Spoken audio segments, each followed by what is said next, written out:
Oi gente, tudo bem? Eu sou Nicolas Ossa e a Netflix finalmente lançou mais de uma das suas animações. Especificamente, então, A Fera do Mar. Uma animação que eu confesso que não tava tão ansioso pra assisti-la, mas mesmo assim eu sentei lá no sofá e fui ver. Eu confesso que me surpreendi. E por isso, então, no vídeo de hoje vamos falar melhor sobre tudo que eu achei dessa animação. Será que por acaso ela é apenas mais um filme clichê? Ou será que realmente é um filme que vale a pena? Se você já ficou curioso, desce o like aí embaixo, prepara aquela pipoquinha gostosa e vem comigo.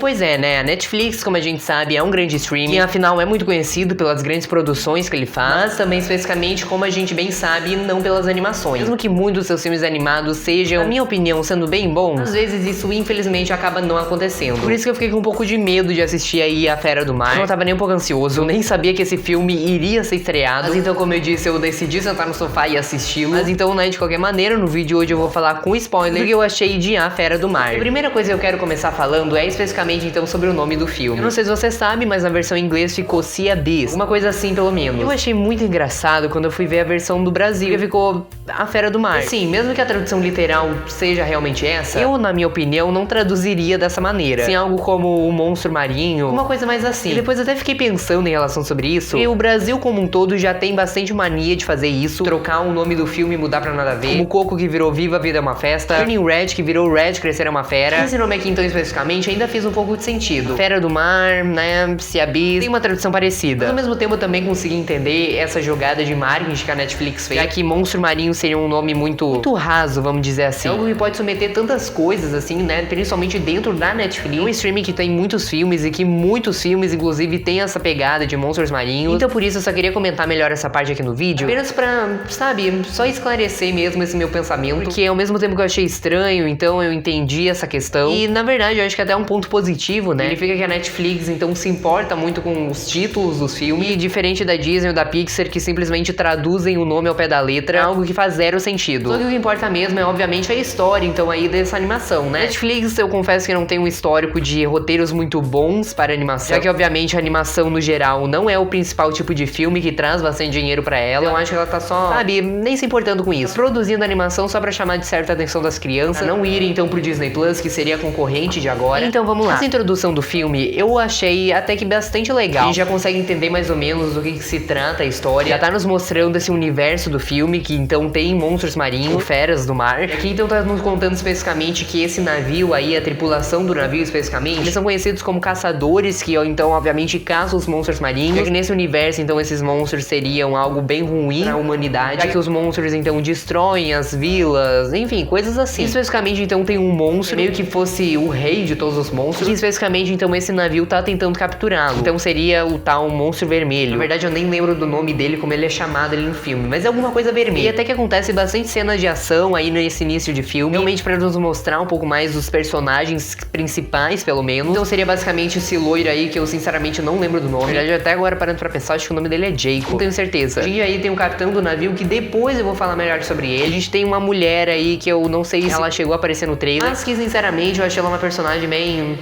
Ao mesmo tempo que ela é séria, essa seriedade traz um pouco de diversão ali pro filme. É uma personagem chata, onde nada acontece. E tanto que lá no final do filme ela é apenas assim...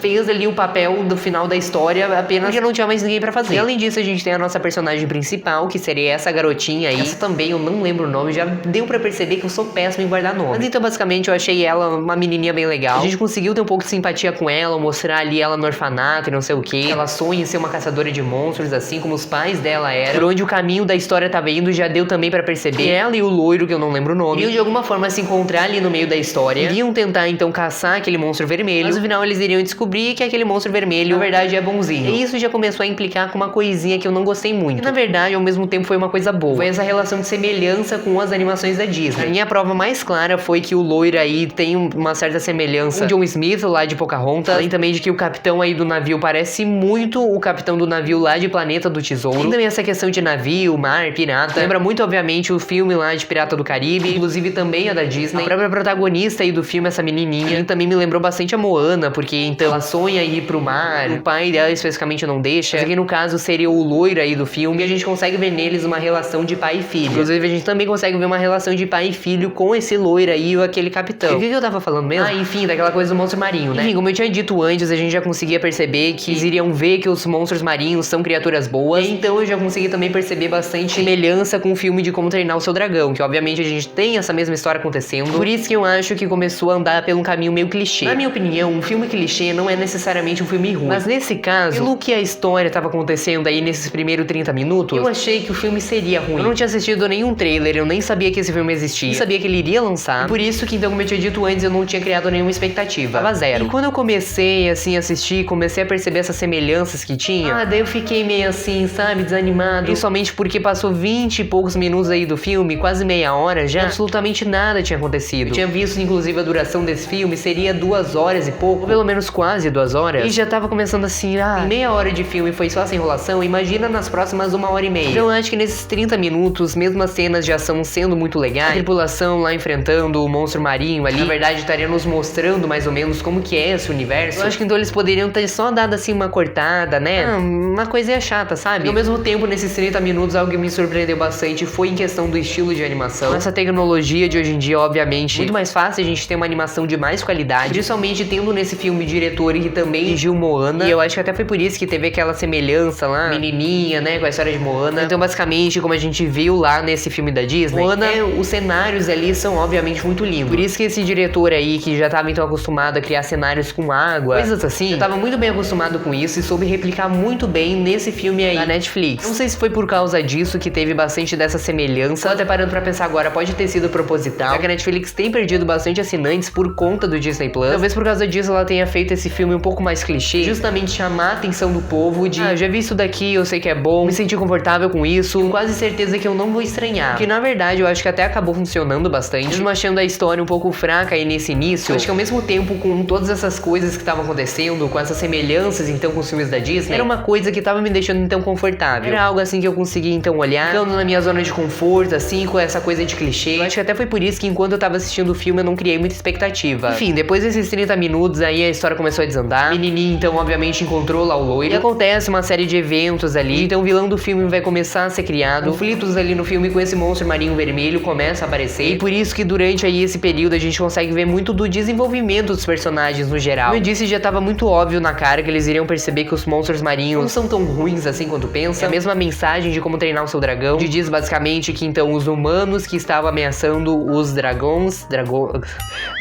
que no caso então eram os humanos que estavam ameaçando os monstros marinhos. Por isso que a gente acaba vendo principalmente o loiro aí no filme, indo essa transição que eu achei muito legal. Acho que funcionou bastante aí pro filme, principalmente também, como eu tinha dito antes, a relação dele com a menininha. Foi assim pra mim uma relação muito de pai e filha, ou pelo menos de irmão e irmã mais nova. Achei tudo isso muito legal, muito bem trabalhado, muito emocionante também, mesmo que no final do filme eu acabei não chorando, mas de qualquer maneira deu pra sentir um pouco daquela emoção. Só que além desses dois personagens, a gente teve aí um terceiro, que foi especificamente então o capitão ali daquele navio, onde então basicamente os três tiveram ali a sua devida importância, né? Foram eles os três principais núcleos da história. Então esse capitão seria especificamente o vilão aí do filme. Mas na verdade é bem previsível da gente ver bem no início do filme, que na verdade também parando pra pensar, ele não seria bem o vilão. Porque na verdade acontece uma cena ali no filme, deu a entender que o loiro e a menininha acabaram morrendo pelo dragão vermelho. Dragão vermelho não, né? Monstro marinho vermelho. Por isso que ele fica assim, trata o cara como filho, né? A gente teve aquela briga ali antes dessa cena, então agora eu tô disposto a matar esse bicho e não sei o que. Eu achei algo bem